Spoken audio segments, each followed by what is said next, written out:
అందరికీ నమస్తే అండి. మన భీమవరం, చినమేరం ప్రాంతంలో ఈ ఆంబోతు తిరుగుతూ ఉంటది.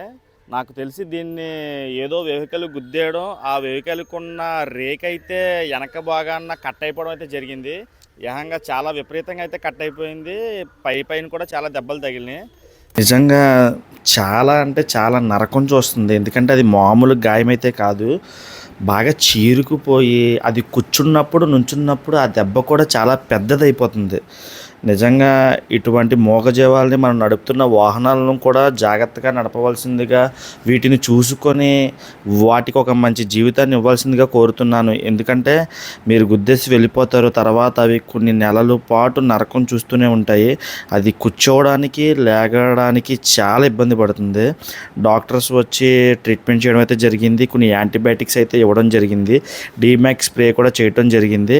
ఇలా ఒక 5 డేస్ నుంచి 6 డేస్ చేస్తే కొంచెం ఆ దెబ్బ అంతా పూడుకుపోతుందని చెప్పి డాక్టర్ గారు చెప్పారు.